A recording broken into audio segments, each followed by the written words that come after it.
오늘은 어린이 주일, 그래서 자녀를 영적 리더로 키워라 라는 제목으로 하나님의 말씀을 함께 나누고자 합니다. 자녀는 잘 알지 못할 수 있지만, 그리고 또 부모는 자녀에게 알아달라고 하지도 않지만, 부모는 자녀를 정말 사랑합니다. 언어로 다 묘사할 수 없을 정도로 나의 자녀를 사랑합니다. 과연 우리는 사랑하는 자녀를 위해서 무엇까지 할 수 있을까요? 여러분은 여러분의 자녀를 위해서 어디까지, 무엇까지 할 수 있으십니까? 우리는 아마 할 수 없는 것 빼고 다 할 수 있을 겁니다. 당연하겠죠. 대신 아파주지는 못하잖아요. 이렇게 할 수 없는 것 빼고는 우리는 사랑하는 자녀를 위해서 뭐든지 다 할 수 있고 하고 싶을 겁니다. 사랑하는 자녀가 잘 되는 일이라면, 사랑하는 자녀가 행복할 수 있다면 어떤 희생이나 헌신도 마다하지 않는 것이 부모입니다. 그런데 그런 부모의 입장에서 오늘 본문에 나오는 한나와 엘가나를 보면 정말 이해하기가 어렵습니다. 한나가 엘가나에게 이런 말을 해요. 22절에 보니까 아이를 젖대거든 내가 그를 데리고 가서 여호와 앞에 뵙게 하고, 여기까지는 괜찮아요. 거기에 영원히 있게 하리이다. 젖을 땐 아이는 몇 살 정도 됩니까? 억지로 안 떼면은 만으로 한 2살, 3살 되면 아이는 젖을 뗄 겁니다. 굉장히 어린 나이죠. 우리가 그냥 애들 볼 때 우리는 3살, 4살 정도, 만으로 한 2살, 3살. 이렇게 어린 나이일 때 성전에 데리고 가서 거기에 있게 하겠다라는 그러한 얘기를 하는 겁니다. 여러분, 이 아이가 어떤 아이였어요? 한나는, 이 아이의 이름은 사무엘이죠. 이 사무엘을 정말 어렵게 얻었습니다. 결혼을 했는데 아이를 낳지를 못했어요. 그래서 오랫동안 정말 간절히 원했지만 아이를 낳지 못했습니다. 그래서 결국 어쩔 수 없이 그 남편 엘가나가 그 당시에 자녀가 꼭 있어야 되는, 우리나라도 조선시대만 해도 그랬죠. 지금은 자녀 없어도 된다고 일부러 안 낳는 가정들도 있어요. 그래서 둘이 결혼해서 한 명도 안 낳는 시대가 됐잖아요. 지금 0.98인가 그래요. 이제 한 명도 잘 안 낳습니다. 근데 과거에는 아이가 없으면 안 돼요. 그것도 아들이 없으면 안 됩니다. 꼭 낳아야 돼요. 그래서 후처를 드렸습니다. 그러니까는 이 사랑하는 남편이 나 외에 다른 후처를 드렸다는 것 자체가 한나에게는 엄청난 고통이었죠. 그리고 이 후처가 아들을 낳습니다. 그리고 아들을 낳은 것만으로도 한나에게는 참 아픔일 텐데, 이 후처는 아들을 낳은 다음부터 한나를 괴롭힙니다. 아들도 못 낳는 여자, 이러면서 굉장히 괴롭히는 거예요. 그러니까 한나는 그것 때문에 식음을 전폐하고 울면서 기도했습니다. 하나님, 나에게도 아들을 달라고. 그렇게 기도를 하면서, 고통스럽게 기도를 하면서 하나님이 응답해 주셔서 얻은 귀한 아들이 사무엘이었어요. 근데 이 사무엘을 젖을 떼자마자 하나님이 계시는 성전에 데리고 가고 그 성전에 영원히 거하게 하겠다고 그 남편에게 말을 한 겁니다. 남편은 어떻게 반응하죠? 오케이, 그렇게 하래요. 내 뜻대로 해라. 내 마음대로, 내 말대로 해라. 이렇게 남편도 그것을 하라고 합니다. 정말 이해 안 되는 일들이 벌어지고 있는 겁니다.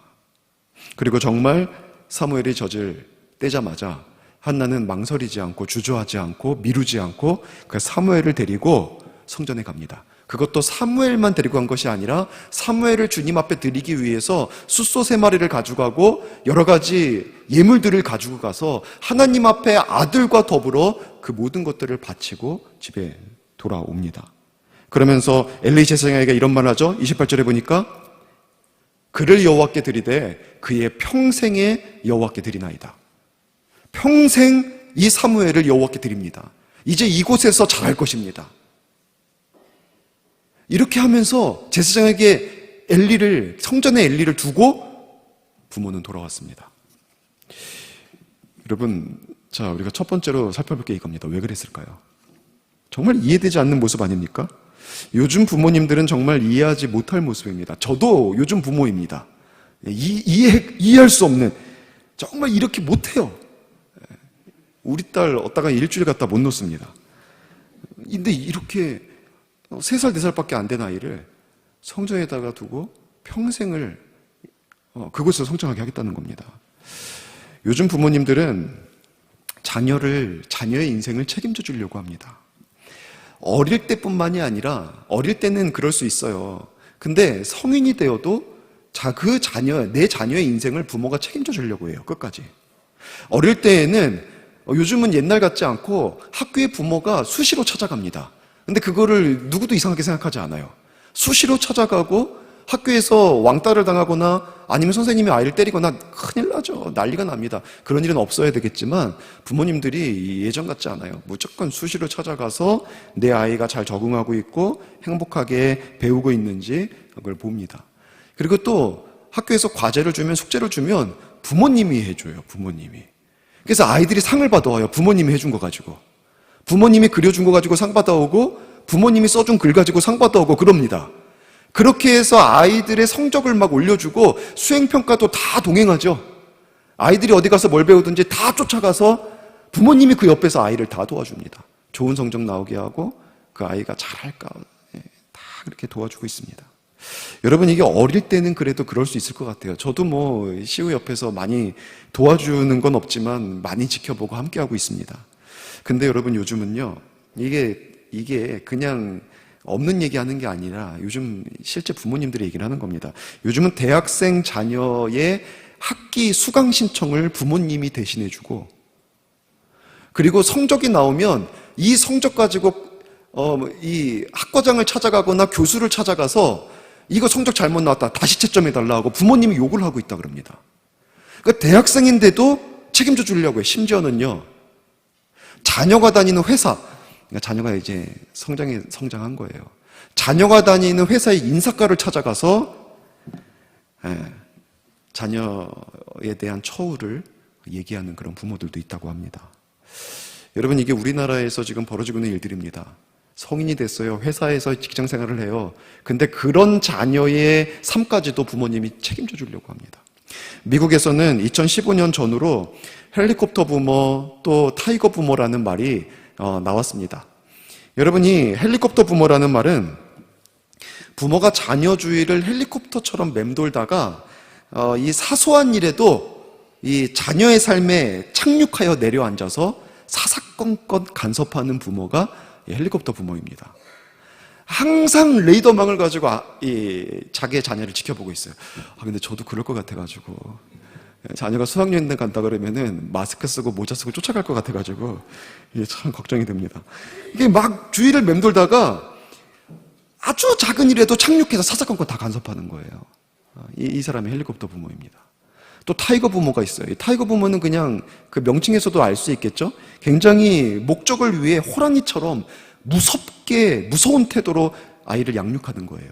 근데 단지 거기서 머무는 게 아니라 그 아이가 타이거가 될 때까지, 그 아이가 잘하는 분야에서 최고의 이 성과를 낼 수 있을 때까지 끝까지 포기하지 않고 뒷발을 하지 않은 부모가 타이거 부모입니다. 이 타이거 부모가 처음 이 신조어가 나온 것이 에이미 추아라고 하는 중국 사람, 이 사람이 예일대학교 법대 교수입니다. 이 사람이 두 딸을 타이거 맘으로서 키웠어요. 그리고 나서 타이거 맘의 군가, 지금 우리나라에는 타이거 마더라고 책이 나왔을 겁니다. 타이거 맘의 군가라는 책을 쓴 거예요. 그리고 나서부터 이제 타이거 마더, 우리나라에도요 저 모임이 있어요. 타이거 마더로서 자녀를 양육하자. 끝까지 무섭게 아이가 잘하는 분야에서 잘 되도록 책임져 주자. 이거 동호회가 있어서 수시로 서로 정보 교환하고 모이고 있습니다. 그리고 2015년 7월 27일에 뉴욕타임즈에서 새로운 신조어를 또 만들어냈어요. 이게 잔디깎기 부모라는 이 신조어를 만들어냈습니다. 이게 왜 이 신조어가 나왔냐면, 그 당시에 이제 미국에 아주 똑똑한 사람들이 가는 대학들이 모여있는 그런 곳에 이 아이비리그의 재학생들이 계속해서 자살을 하는 거예요. 코넬 대학에서 6명이 한 번에 계속 순차적으로 자살을 하고, 그런 식으로 자살을 계속해서 하는 그 모습들을 보면서 우리나라도 저 밑에 어디죠? 하여튼 계속해서 이제 자살을 하는 사건이 있었잖아요. 최고 대학 중에 하나에서. 그러니까 이런 자살 소식에 교육계가 비상에 걸렸던 겁니다. 그리고 그 비상을 걸렸을 때 이 원인을 분석하면서 이걸 찾아냈어요. 부모들이 자녀의 인생에 모든 장애물들을 알아서 제거를 해준 거예요, 계속해서. 그러니까 자녀가 자기의 인생에서 어떤 난관을 만났을 때, 근데 이 사람들은 큰 문제를 만난 것도 아니었어요, 자살한 사람들은. 자기가 세상에서 최고인 줄 알았는데 대학에 가서 보니까 자기보다 뛰어난 사람들이 있는 거예요. 그러니까 그거를 못 견뎠습니다. 그러니까 모든 인생의 장애물들을 제거해 주니까 어느 순간 자기가 자기의 힘으로 노력해도 넘을 수 없는 장애물을 만나면 그냥 실망하고 좌절하고 자기 인생을 포기해버리는 이 모습을 보면서 그런 부모들, 잔디깎기 부모, 자녀들의 앞에 나타나는 모든 장애물들을 알아서 다 없애주는 그러한 삶을 살아가는 부모들을 지칭하는 신조어를 만들어낸 겁니다. 여러분, 이런 모습을 누가 비웃겠습니까? 사실 이게 우리들의 모습이에요. 지금 살아가는 부모님들이 그렇게 살아가고 있습니다. 우리가 자녀를 위해서 모든 것들을 다 희생하고 있고 자녀의 미래를 위해서 우리는 앞에 장애물들을 다 제거해주고 있고 자녀가 성인이 되었음에도 불구하고 그들의 인생을 책임져 주려고 나를 희생합니다. 그래서 여러분, 아파트가 요즘 얼마나 비싸요. 우리가 강북이 서울에서 제일 싸다고 하는데 강북이 제일 싼 동네에서도 아파트 20평대 구하려고 하면은 뭐 4억 가까이 있어야 될 겁니다. 정말 비싸요. 근데 아파트 지대에 가면은, 아파트 단지 있는 데 가면은 어떻게 그렇게 젊은 가정들만 사는지. 그죠? 아니, 4억을 어떻게 버는 겁니까? 4억, 5억. 이런 걸 어떻게 벌어요? 뭐 저기 강남 같으면은 훨씬 더 비싼데, 그런데도 가보면은 젊은 가정들이 아이들을 유모차 끌면서 거기 살아요. 그리고 여러분, 이런 우리 주택가에서는 연세드신 분들이 많이 살아요. 부모님들이. 왜 이런 일이 벌어지는 겁니까? 평생 벌어서 누구 주는 거예요? 네, 자녀 아파트 하나 사주고 우리는 월세 살고. 이렇게 부모님들이 살아요. 성인이 된 자녀의 인생까지도 내가 다 책임져 주는. 저는 진짜 결혼할 때 숟가락 젓가락밖에 없었던 것 같아요. 네. 부모님이 100만 원도 안 도와줬습니다. 그냥 딱 결혼하고 2년 지나니까는 아내가 적금 결혼 전부터 들어놓은 거 2천만 원이 딱 생기길래 이거 가지고 독립했어요. 정말 미안하죠. 정말 아내한테 미안합니다. 그러면 어쨌든 우리가 지금 그러잖아요. 다 해주잖아요, 다. 그런 우리들의 모습에서 볼 때 참 이해가 안 돼요. 한나하고 엘가나의 이 모습은 도저히 이해하지 못할 모습입니다. 왜 그랬을까요? 오늘 보면 27절, 28절에 이렇게 말합니다. 이 아이를 위하여 내가 기도하였더니 내가 구하여 기도한 바를 여호와께서 내게 허락하신지라. 그러므로 나도 그를 여호와께 드리되 그의 평생을 여호와께 드리나이다. 여러분, 그러므로라고 얘기해요. 그러므로 내가 여호와께 드리겠대요. 원인은 뭡니까? 하나님께 기도했더니 하나님께서 내게 응답해 주셨기 때문에. 그러므로 나도 내가 약속한 대로 내 아들 드립니다. 그 기도가 뭐였냐면 사무엘상 1장 우리 11절에 보면 나와 있습니다. 서원 기도를 했습니다. 서원하여 이르되 만군의 여호와여, 만일 주의 여종의 고통을 돌보시고 나를 기억하사 주의 여종을 잊지 아니하시고 주의 여종에게 아들을 주시면 내가 그의 평생에 그를 여호와께 드리고 삭도를 그의 머리에 대지 않겠습니다. 하나님, 나에게 아들 주시면 내가 그 아들을 하나님께 드리겠습니다. 여러분, 이렇게 서원 기도를 한 거예요. 그러니까 이렇게 어린 아들을, 이렇게 소중한 아들을, 이렇게 사랑스러운 아들을, 자기 목숨보다 소중한 아들을 하나님께 바친 이유는요, 하나님께 약속했기 때문이에요. 하나님께 그렇게 하겠다고 약속했기 때문에 그 아이를 드린 겁니다. 서원했기 때문에 미루지 않았어요. 서원했기 때문에 주저하지 않았어요. 그의 서원의 내용은 평생이었어요. 어릴 때를 제외한 게 아니에요. 평생을. 그래서 엄마가 없어도 되는 저 때면, 이제 어쨌든 엄마가 없어도 살 수는 있으니까 그때가 되자마자 평생을 약속대로 하나님께 드린 겁니다. 사무엘의 입장에서 볼 때에는 사실 엄마 아빠가 너무나 필요했던 시기죠. 얼마나 필요하겠습니까? 한나와 엘가나도 이를 잘 알았을 겁니다. 그리고 그처럼 오래 원하고, 간절히 원하고 기도해서 얻은 아들을 떼어놓는 게 정말 쉽지 않았을 겁니다. 그러나 이것이 살아계신 하나님과 함께 한 약속이었어요. 하나는 두세 살 된 아이를 하나님께 드림으로 그 약속을 지켰습니다. 여러분, 사무엘은 이것을 받고 그는 직접 이것을 경험한 당사자였고, 사무엘은 평생 동안 그 기억을 절대로 잊지 않았을 겁니다. 여러분, 그게 사무엘을 만든 거예요. 여러분은 기도하면서 주님께 드린 약속을 잘 지키고 있습니까? 이거 굉장히 중요한 겁니다. 여러분, 우리가 은혜를 주실 때 하나님 앞에 서원한 것 여러분 지키고 있습니까? 여러분 어려움이 생겼을 때, 문제가 생겼을 때, 간절한 어떤 소원이 생겼을 때 하나님 앞에 기도하면서 하나님 이것만 들어주시면, 이렇게 역사해 주시면 하나님 제가 이렇게 하겠습니다라고 기도했던 그 약속을 여러분은 얼마나 중요하게 생각하고 있습니까? 우리는 사람이 만들어 놓은 없는 신을 섬기는 사람들이 아니에요. 유일하게 살아계신 여호와 하나님, 이 땅을 창조하시고 지금도 이 땅을 주관하시고 섭리하시고 우리를 영원한 생명으로 구원으로 인도하실 구원자 되신 여호와 하나님을 섬기는 사람들입니다. 그 하나님은 살아계시고 우리의 주인이시고 우리의 왕이십니다. 여러분, 그 하나님과 우리가 어떤 약속을 할 때, 그 하나님 앞에 우리가 기도할 때, 그 하나님 앞에 우리가 서원할 때 우리는요 잊어버립니다. 그리고 우리가 그 문제가 해결되거나 내가 기도한 것에 대한 응답을 받으면 그 약속도 잊어버려요. 그래서 주님 앞에 다짐하고 약속한 것을 그냥 지키지 않고 살아갈 때가 많습니다. 여러분, 하나님 앞에 한 것이라면 작은 다짐조차도 절대 가볍게 여겨서는 안 됩니다. 살아계신 하나님 앞에 드린 약속과 다짐을 반드시 실천하십시오. 하나님을 경외하고 진정한 신앙 가지고 서십시오. 이것이 나에게도 중요하고 나를 지켜보고 있는 자녀에게도 너무나 중요한 일입니다. 여러분, 두 번째로 이 사건이 사무엘에게 어떤 영향을 줬을까요? 이 사건이. 성경은 그로 인해서 사무엘이 어떤 영향을 받았는지를 바로 보여줍니다. 지금 우리가 읽은 성경 뒤에는 뭐가 나오냐면 한나가 하나님 앞에 사무엘을 바치면서 하나님 앞에 드린 기도가 나와요. 그 기도가 끝나자마자 성경에 진술하는 내용이 있습니다. 그 내용은 사무엘과 그 당시 대제사장이었던 엘리의 두 아들 홈니와 비느하스를 비교하는 내용이었어요. 그렇게 사무엘을 드린 부모님의 모습을 보면서 사무엘은 어떻게 성장했고 그 모습을 엘리의 두 아들을 비교하면서 그 부모님이 어떤 영향을 주고 있는지를 보여준 겁니다. 그래서 사무엘상 2장 11절이 그 내용인데, 바로 그 내용인데 11절부터 보면 이렇게 기록되어 있습니다.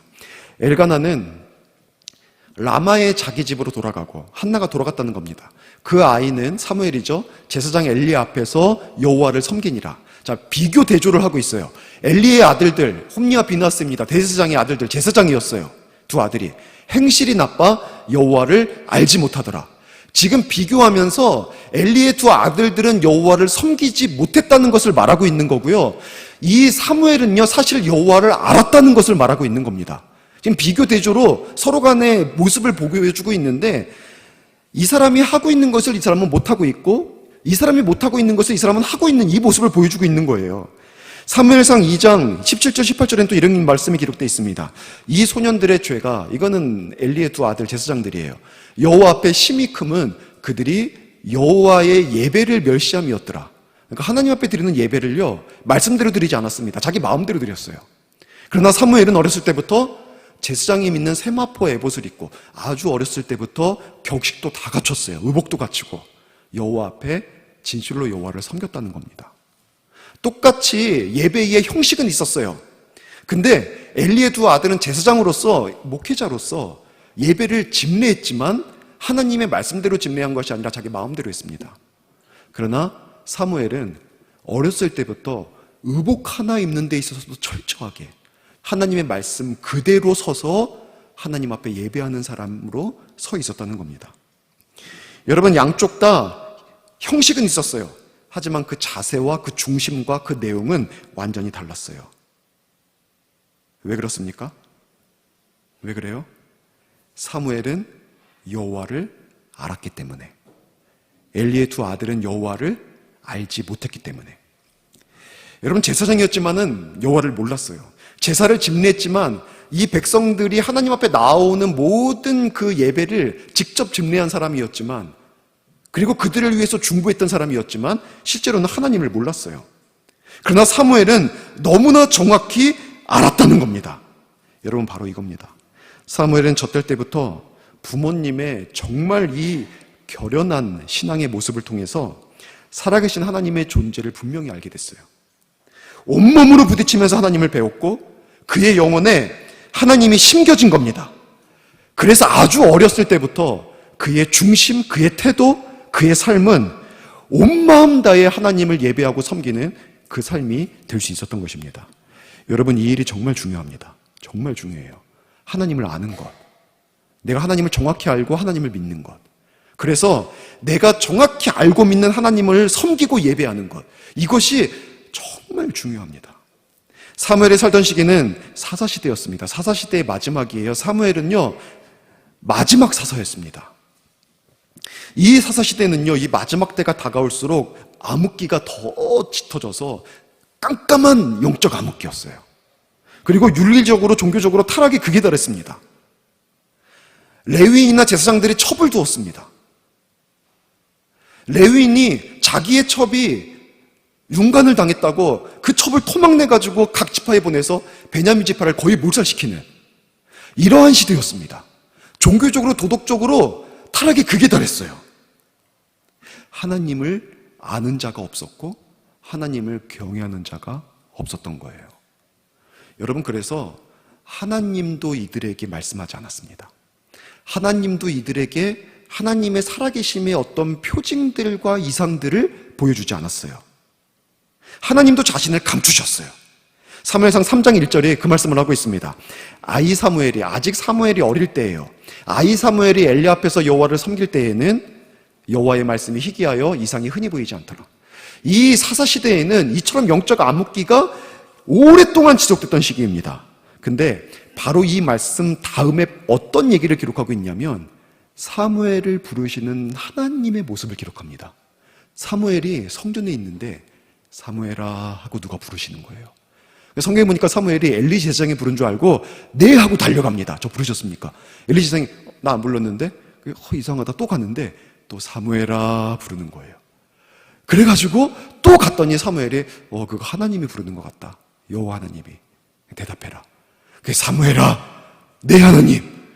여러분, 그렇게 하나님께서 말씀하지 않는 시대였어요. 하나님이 이상을 보이지 않는 시대였어요. 근데 하나님이 누군가에게 말씀하시기 시작하였는데 그 사람이 사무엘이에요. 왜요? 이 사무엘은 여호와를 알았거든요. 이 사무엘은 여호와를 믿었거든요. 여호와를 알지 못하고 제사장들조차도 여호와 하나님이 누구인지 그 하나님과 영적 교통을 나누지 못하는 이 시대에 그냥 의무와 형식만 남아있는 이 시대에 유일하게 사무엘은 진정으로 주님이 살아계심을 알았고 진정으로 믿었어요. 왜요? 부모가 그거 보여줬거든요. 너무나 결연한 신앙의 모습을 통해서 약속을 지키기 위해서는 사랑하는 자녀와 생이별도 마다하지 않는 이 모습 통해서 하나님의 존재를 확실하게 알게 됐거든요. 그래서 그 전까지는 그가 알고 그가 믿는 하나님이 그 앞에 나타나서 인격적인 교제를 나눈 적이 한 번도 없지만 그도 눈으로 보지 못했고 귀로 듣지 못했지만 그는 부모님 때문에 마음으로 확실하게 알았어요. 확실하게 믿었어요. 그러고 있으니까 어느 순간 하나님께서 그에게 말씀하시기 시작하는 거예요. 인격적인 교제의 문이 이제 열린 거죠. 여러분, 하나님을 인격적으로 만나고 싶으십니까? 그 첫 번째 방법이 뭐냐면 하나님을 인정하는 거예요. 내가 하나님을 알고 하나님을 믿고 진실로 알고 믿고 신앙생활하고 있으면 어느 순간 하나님이 우리들에게 말씀하십니다. 우리가 귀로 꼭 들어야 듣는 게 아니에요. 우리 중심에, 노아도 반복해서 말씀하시지만 무지개 언약은 그 중심에, 마음에다 말씀하셨어요. 하나님이. 성경 보세요. 성경에 직접 중심에 이르시되 하나님께서 어느 순간 우리에게 말씀하시기 시작하시면서 하나님과 인격적인 교제가 시작이 돼요. 우리의 영이 성령으로 말미암아 살아나서 영이신 하나님과의 만남이 이루어지기 시작합니다. 근데 그 전제가 인식하고 인정하고, 그러니까 인식이죠. 인정하고 내가 알고 내가 믿는 거예요. 사무엘이 이걸 확실하게 믿었습니다. 알았어요. 그래서 중심으로 그 하나님을 섬겼어요. 중심으로 그 하나님께 예배했어요. 그래서 하나님을 만나게 된 거죠. 여러분, 오늘날에도 하나님을 알고 경외함으로 섬기는 자에게 하나님은 놀라운 은혜를 주십니다. 만나주시고 하나님께서 함께해 주시고 하나님께서 우리의 기도에 응답해 주시고 놀라운 은혜로 우리의 삶을 채워주십니다. 여러분, 그 은혜를 누릴 수 있기를 바랍니다. 이 사무엘이 그랬습니다. 하나님을 알고 하나님을 믿었더니, 하나님을 진실하게 섬기고 예배했더니 하나님이 어느 순간 그를 찾아와 주셔서 그를 만나 주셨어요. 얼마나 은혜입니까? 그리고 그 이후에도 하나님은 많은 은혜들을 주셨어요. 그게 사무엘상 3장 19절부터 나와 있는데 이런 말씀이 있습니다. 사무엘이 자라매 점점 자라기 시작했습니다. 여호와께서 그와 함께 계셔서, 첫 번째, 그와 함께 계십니다. 그리고 그의 말이 하나도 땅에 떨어지지 않게 하시니 그가 말하면 그게 이루어지게 하세요. 말하면 이루어지게 하십니다. 단에서부터 브엘세바까지, 단에서부터 브엘세바는 우리가 할라에서 백두까지 이 표현이랑 똑같은 겁니다. 위에 단과 아래 브엘세바에 이르기까지 온 이스라엘이 사무엘은 여호와의 선지자로 세우심을 입은 줄로 알았더라. 이제는 모든 이스라엘 백성 가운데 사무엘이 하나님이 보내신 선지자가 되는 거예요. 그가 영적 지도자로 인정받고 그렇게 많은 사람들이 그의 말을 집중하기 시작한 겁니다. 여러분, 하나님과의 관계가 그의 영성을 보여줍니다. 그리고 그 영성은 점차 주변과 온 이스라엘에게 영향력으로 나타나기 시작했어요. 영향력이 리더십이에요. 여러분, 우리의 영성이 사람들에게 영향력을 나타내기 시작합니다. 그리고 그것이 많은 사람들을 이끄는 리더가 되는 그러한 중요한 요인이 됩니다. 교회 가운데에도요, 자리가 리더의 자리에 있다고 사람에게 영향을 끼치는 게 아니에요. 그 사람이 가지고 있는 영성이, 어느 순간 그 사람이 가지고 있는 영성이 사람들에게 드러나기 시작하고 하나님과의 관계에서 오는, 하나님이 그 사람 속에서 일하시는 것들을 우리가 목도하게 될 때 그 사람은 점차 주변 사람들에게 영향력을 나타내게 되어서 그 사람이 리더가 됩니다. 그 사람을 사람들이 따라요. 사무엘은 점차 하나님과의 관계 속에서 나타난 이 영성이 많은 사람들에게 영향력을 끼쳐서 모든 사람들이 저 사람을 리더로 인정하기 시작합니다. 그래서 그는 선지자가 되었고 그는 마지막 사사로 섬겼고 사실상 최초의 왕이었어요. 이 성경을 읽다 보면은 온 이스라엘을 다스렸더라라고 얘기를 해요. 그래서 사무엘이 나중에 사람들이 왕을 구했을 때 화를 낸 거예요. 실질적으로 내가 왕인데 사람들이 왕을 구하니까. 그래서 하나님이 사무엘한테 이렇게 말합니다. 사무엘아, 화내지 마라. 사람들이 너를 배신한 게 아니라 나를 배신한 거다. 그러니까 이 사무엘은 어떻게 생각하냐면 사람들이 나를 배신했다고 생각을 하는 거예요. 내가 실질적으로 다스리는데 또 왕을 구하니까. 실적으로 첫 번째 왕이 사무엘이에요. 보세요. 하나님과의 관계에서 드러난 영성이 사람들에게 영향력으로 나타났고 그는 리더가 되어서, 그는 선지자가 되었고 사사가 되었고 실질적인 왕이 되어서 사람들을 이끄는 사람이 되었습니다. 이스라엘에게 축복이 된 거예요. 성경은요, 뭐라고 기록하냐면 사무엘이 사는 날 동안 블레셋이 다시는 침략하지 못했다고 기록합니다. 그 주변 국가들이 다 두려워해서 그 나라에 들어오지를 못했어요. 하나님이 사무엘을 통해서 그 나라를 지켜주신 거예요. 사무엘은 어떤 사람이라고요? 하나님을 아는 사람, 하나님을 진실로 믿는 사람. 그 영성이 그를 리더로 세웠습니다. 이 모든 게 하나님을 아는 것에서 시작했어요. 여러분, 우리는 우리의 자녀를 이렇게 키워야 돼요. 우리의 자녀를 정말 이 시대에 쓰임받는 위대한 하나님의 사람으로 우리가 키우는 것은 그에게 좋은 학문을 가르치고 그에게 우리가 가지고 있는 많은 재산으로 뒷바라지해주고 그것도 중요합니다. 하지 말라는 건 아니에요. 그러나 정말 가장 중요한 것이 뭐냐면 여호와 하나님을 진정으로 알아서 어느 순간 주님과 깊은 인격적인 교제를 하는 이 영성 있는 아이로 키우는 것이 우리가 해야 되는 가장 중요한 일입니다. 제가 이런 주일이 되면은 꼭 얘기하는 게 있죠. 굉장히 탁월한 축구 선수예요. 근데 이 사람이 교회도 다녀요. 모든 젊은이들이 열광하는 래퍼예요. 근데 이 사람이 교회도 다녀요. 많은 사람들이 존경하는 정치가예요. 근데 이 사람이 교회도 다녀요. 인류에 공헌을 하는 위대한 과학자예요. 근데 이 사람이 교회도 다녀요. 아니요. 이 시대는 이런 사람이 필요한 게 아닙니다. 정말 좋은 믿음을 가지고 있는데 그런 사람이 정치인이 되고, 정말 하나님밖에 모르는 사람이 있는데 이 사람이 축구도 차고, 하나님 그리스도 없이는 살 수 없는 사람인데 이 사람이 과학도 하고, 여러분, 이런 사람들이 세워져야 우리의 인류와 이 민족과 이 시대는 소망이 있는 거예요. 우리는 그런 사람을 키울 수 있어야 돼요. 하나님을 알고 하나님을 믿고 하나님을 섬기고, 그런 영성이 영향력으로 나타나서 이 시대를 새롭게 할 수 있는 그런 영적 리더를 키우는 것이 우리의 교회의 목표고 우리의 가정의 여러분 부모로서의 우리들의 꿈이고 기대고 기도 제목이어야 합니다. 그 사람 통해서 주께서 일하시거든요. 그 사람 통해서 이 민족 지키시거든요. 그 사람 통해서 하나님께서 새로운 역사 이루어 가시거든요. 여러분, 그렇다면 우리가 자녀들에게 꼭 가르쳐야 할 것이 무엇입니까? 당연하죠. 여호와를 알고 여호와를 믿는 자로 키우는 것입니다. 그 자녀가 하나님 앞에서 성장하는 거예요. 스스로 예배할 줄 알고 스스로 기도할 줄 알고 진지하게 하나님을 섬기는 사람으로 키우는 것. 우리가 할 일은 거기까지예요. 그러면 어느 순간 주께서 그를 찾아와 주셔서 그를 만나 주셔서 인격적인 관계 문이 열리고 이제는 그가 하나님 앞에서 우리보다 더 좋은 신앙인으로, 영향력 있는 신앙인으로, 한나는 기껏해야 자기 자녀에게밖에 영향을 주지 못했지만 그 아들은 민족을 살리는 리더가 되었어요. 여러분, 그렇게 될 수 있는 겁니다. 어릴수록 부모님이 영향을 끼칠 수 있을수록 더욱더 힘을 다해서 마땅히 아이가 배워야 될 영적인 것들을 가르쳐야 돼요. 잠언서 22장 6절에 이런 말씀이 있습니다. 마땅히 행할 바를 아이에게 가르치라. 그리하면 늙어서도 그것을 떠나지 아니하리라.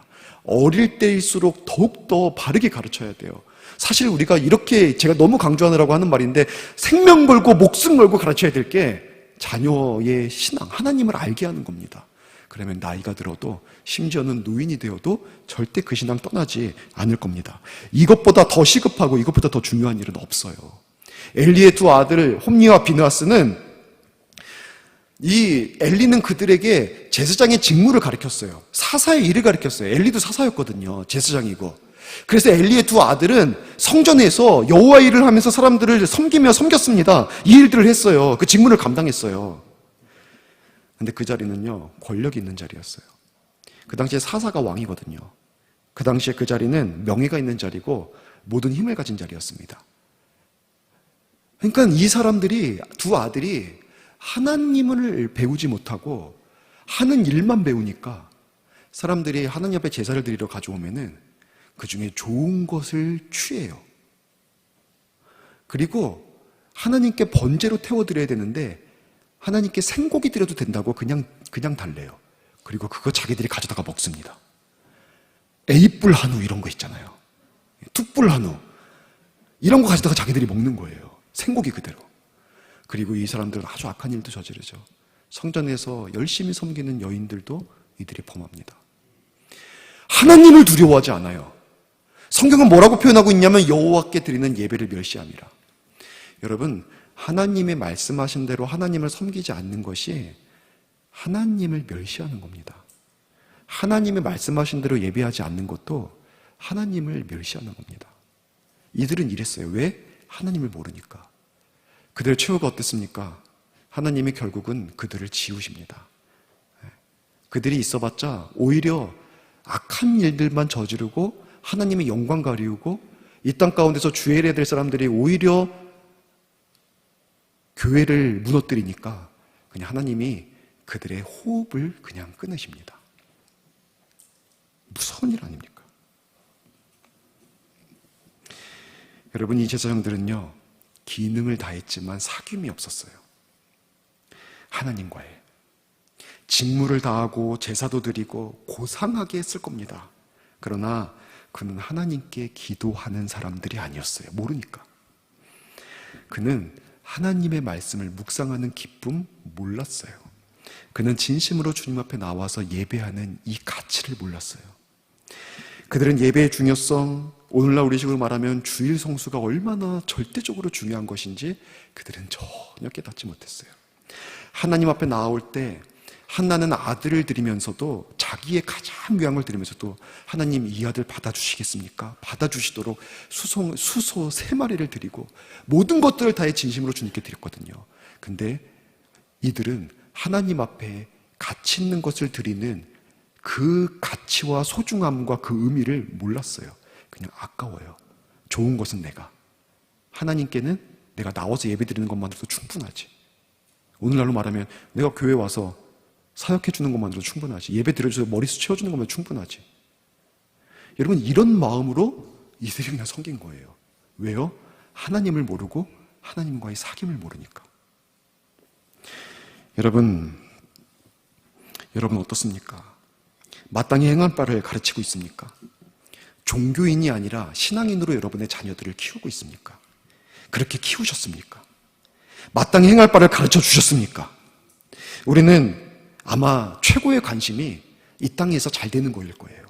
교육 많이 시키고 좋은 대학 가고 대기업 가거나 전문직 갖는 것, 이것이 우리들의 자녀들을 향한 꿈일 겁니다. 거기에 우리가 가장 집중하죠.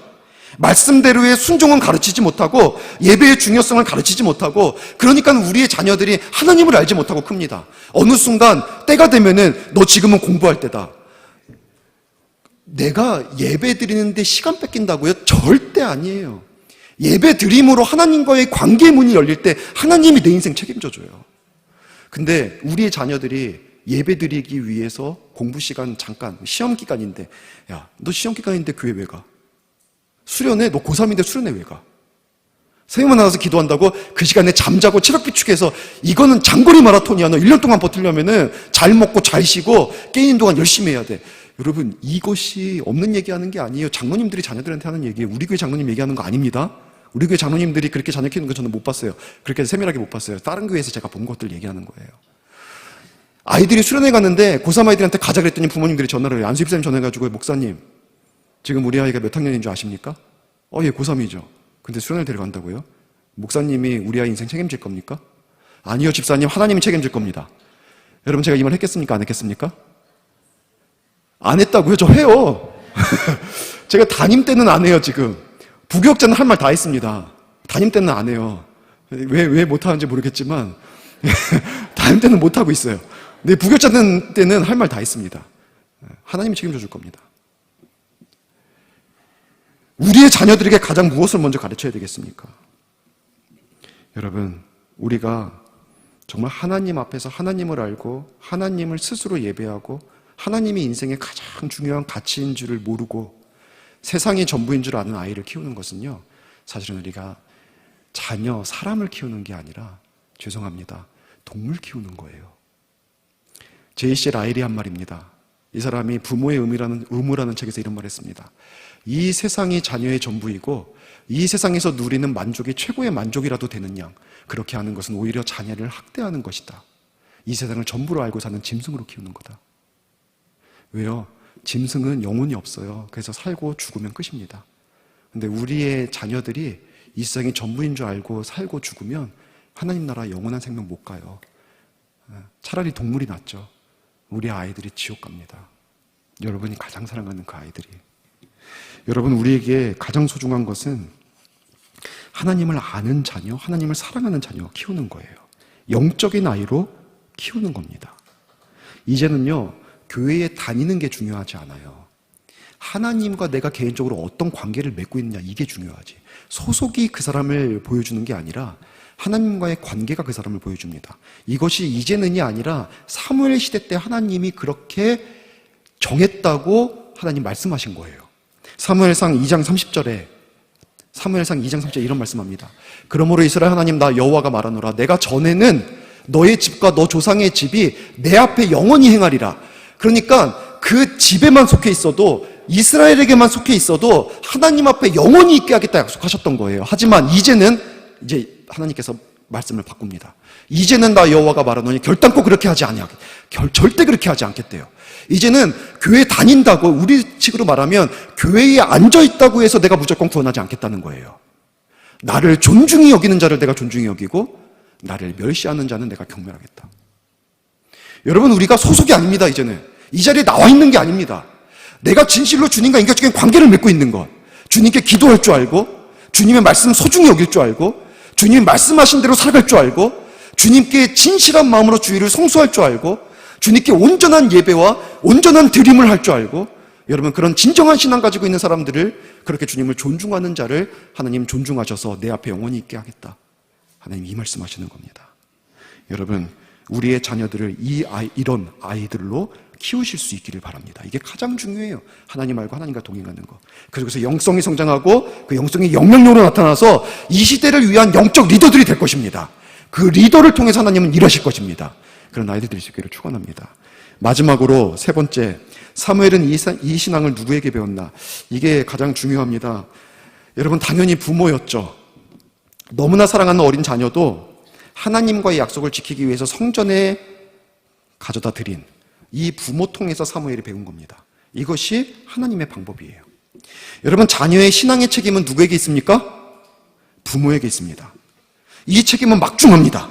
엘리는 자녀를 바른 신앙으로 키우지 못했어요. 그 자녀들이 너무 소중하니까 그들이 하고 싶은 대로 마음대로 하게 했어요. 그래서 하나님이 그 두 자녀를 결국 이 세상 속에서 데려가시는데, 없애시는데, 그때 엘리도 죽게 합니다. 여러분, 부모의 책임은 막중합니다. 하나님은 부모에게 자녀를 신앙 가운데 키우도록 부모에게 명령하셨어요. 신명기 6장 6절 7절 보세요. 오늘 내가 너에게 명하는 이 말씀을 너는 마음에 새기고 너 자녀에게 부지런히 가르치며 집에 앉아서 있다든지 길을 갈 때든지 누워 있을 때든지 일어날 때든지 이 말씀을 강론하라. 부지런히 가르치고 집에 있을 때에도 설교하고 공원에 놀러 가도 설교하고 목욕탕에 같이 가도 뜨거운 욕탕에 들어가서 설교하고 여러분 여행 가서도 설교하고 외식 가서 밥 먹으면 돈가스 먹으면서 설교하고 언제 어디서든지 하나님의 말씀을 가르치래요. 강론하고. 이것이 부모의 책임이에요. 오늘날에 많은 부모님들이 자녀들의 신앙교육의 대부분을 교회의 역할로 생각합니다. 근데 여러분, 그렇지 않아요. 처음 교회에서 교육을 시작한 때가 18세기 영국이었습니다. 로버트 레익스라는 분이 처음 시작했어요. 이 당시에는 처음 시작할 때에도요, 신앙교육을 한 게 아닙니다. 계몽주의 시대의 영향을 받아서 교육의 가치를 알게 되었는데, 그것도 교회에서 모든 사람을 가르친 것이 아니라 산업혁명의 폐해로 집들이 되게 가난해졌거든요. 사람들이 많이 생겼거든요.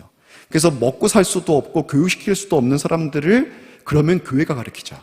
그래서 데리고 와서 글을 가르치고 책을 읽게 하고 이것을 교회에서 감당하자고 한 게 교회 교육의 시작이었습니다.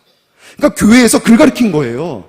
오늘 요즘 이제 대학생 우리 청년들이 하겠다는 거 있잖아요. 문화교육, 문화센터, 별빛 학교. 그것처럼 오면은 수학 가르치고 영어 가르치고 피아노 가르치고 요리 가르치고 그런 일들을 교회가 했다는 거예요. 처음에는. 그리고 나서 오늘날과 같은 신앙교육은요, 미국에서 시작이 됐습니다. 그것도 19세기 말 20세기 초.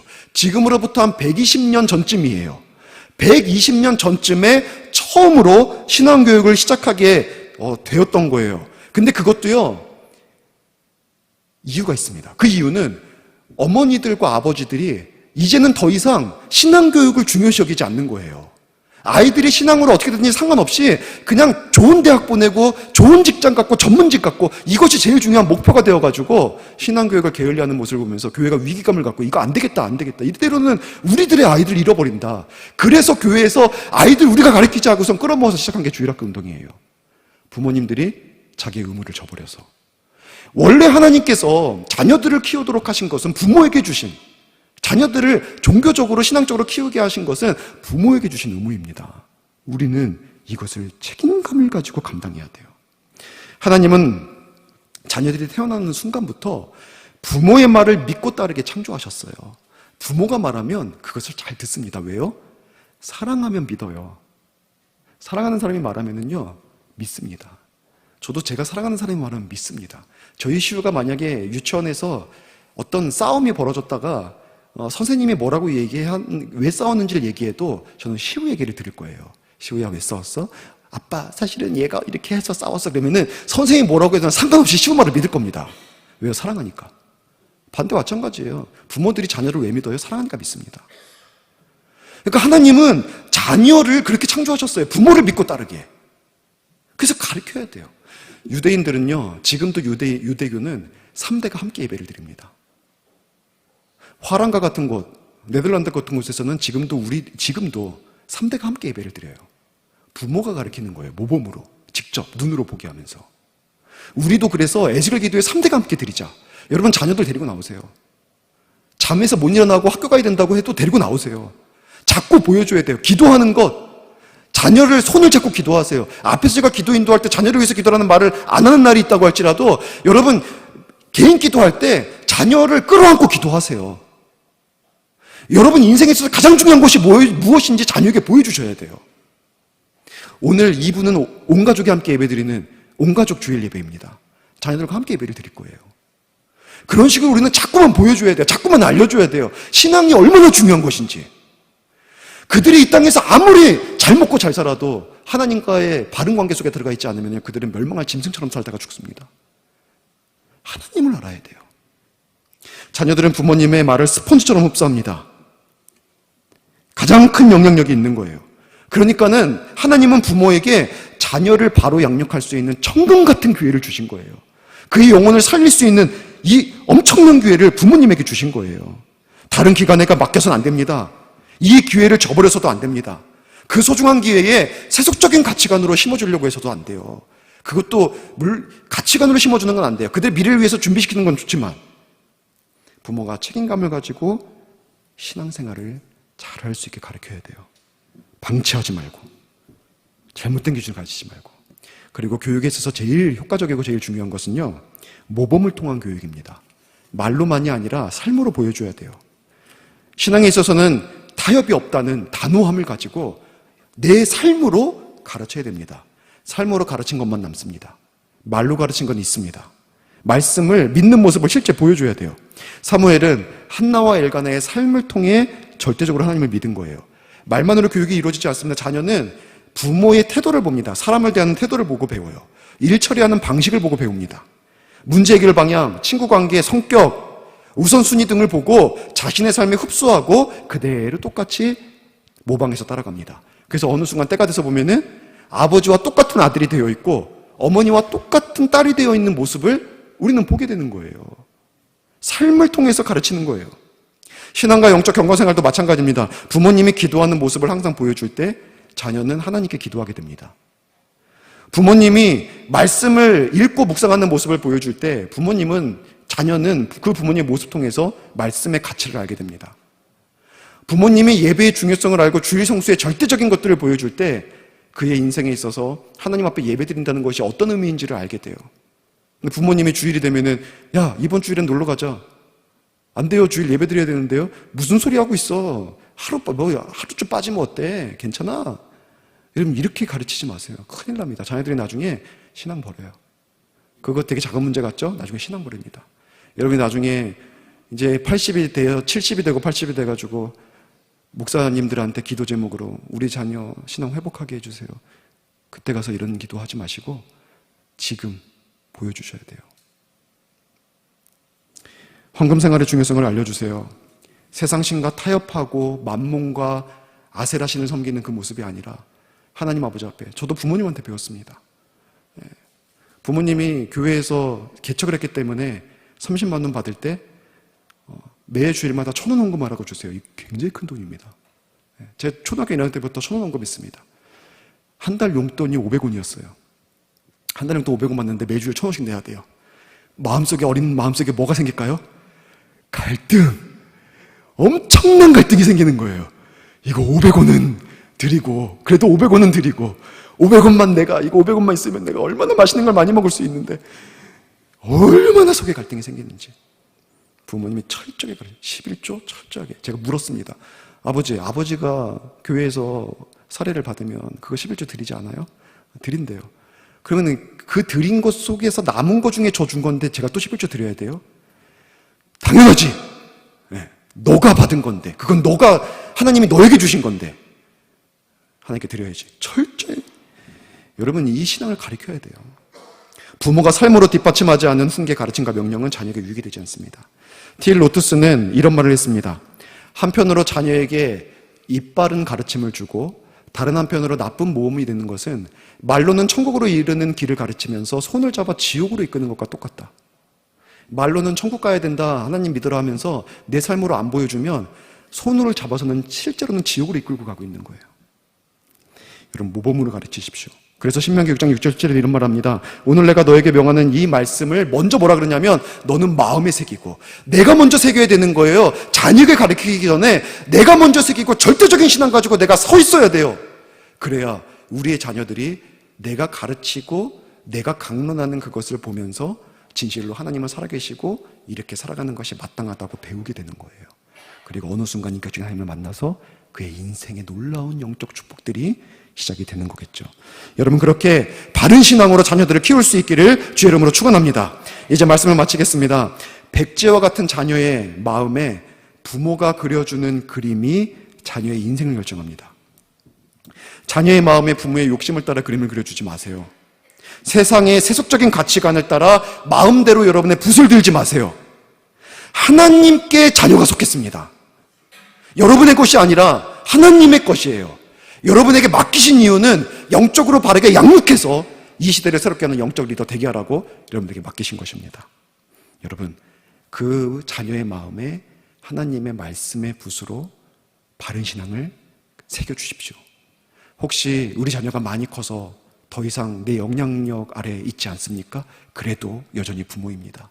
마지막까지 포기하지 않고, 이 엘리의 두 아들을 마지막까지 가르쳐주지 못했기 때문에 결국 그로 말미암아 하나님께서 심판하셨습니다. 끝까지 포기하지 않고 결혼해서 자녀를 뒀다고 할지라도 그 자녀가, 나의 자녀가 하나님을 믿는 신앙 가운데 서도록 끝까지 포기하지 않고 가르칠 수 있는, 그래서 정말 하나님을 알고 기도하고 동행하여 전심으로 예배하는 그러한 우리의 자녀들 다 세울 수 있기를 주의 이름으로 축원합니다.